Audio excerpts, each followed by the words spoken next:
What's going on, guys? My name is Jason and welcome back to our MCU Character Breakdown series. Today we're going to be discussing the Hulk. The Hulk has had a complicated history in the MCU. With his franchise stalling after one movie, most of his development has taken place in Avengers films, bringing him to the border of being a supporting character with the presence of a lead. As Bruce Banner, he's one of the smartest men in the world, the recipient of 7 PhDs and a deeply troubled soul who's very measured and reserved. As the Hulk, he's unrivaled in strength and durability, strikes fear into the hearts of his enemies, and is always good for a last-minute save. So without further ado, let's take a look back at the Incredible Hulk.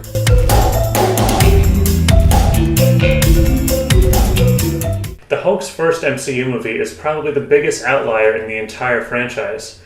Coming off the heels of the fantastic first Iron Man, it lacks a lot of the character stakes and punchy humor we've come to expect from Marvel, but it isn't a complete loss.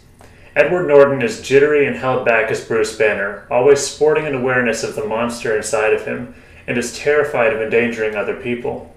He's in contact with Samuel Stearns, chasing a cure for his Hulk problem while being hunted by General Ross and the American government.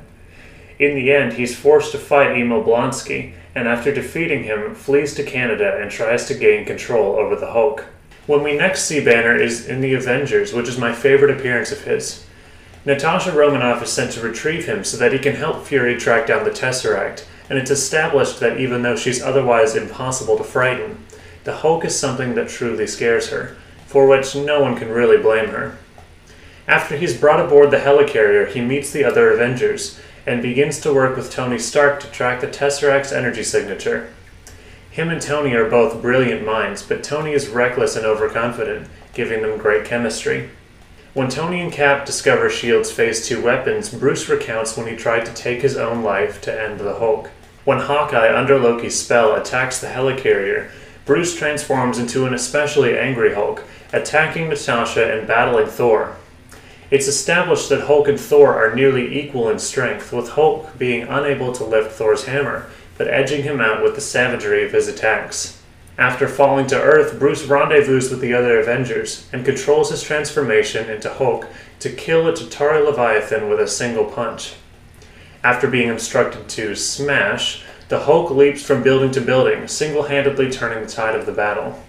This shows us that when Banner's influence is present, Hulk is absolutely invaluable to the Avengers, able to cut through armies like butter. Age of Ultron wasn't anyone's strongest appearance, apart from this guy. He's flying. We're fighting an army of robots. And I have a bow and arrow. None of this makes sense. And Bruce and Natasha's romance subplot isn't exactly a fan-favorite decision. Even though the presentation is awkward and the entire idea is somewhat misguided, it's interesting to see that Natasha is the only person who can transform Hulk back into Banner, as she was the one to retrieve him from India in the first Avengers. This Hulkbuster fight is possibly the highlight of the film, showing the precautionary measures Bruce and Tony have taken to subdue a raging Hulk. Regardless, there isn't much progression for Hulk until we get to Thor Ragnarok. We meet Hulk as a champion of Sakaar, having been in Hulk form for more than 2 years. He's built an entire life as the Grandmaster's champion, playing off the Planet Hulk story from the comics. After a recording of Natasha turns Hulk back into Bruce, he acts very odd and out of character, this being the longest he had ever been the Hulk, and his first time on an alien planet. Once the team gets back to Asgard, Hulk battles Hela's giant wolf and tries to battle Surtur before escaping with Thor. Infinity War is one of the most interesting, albeit unsatisfying, movies for Hulk. He's introduced in spectacular style, but is easily beaten down by Thanos, immediately showing just how strong Thanos is even without the stones.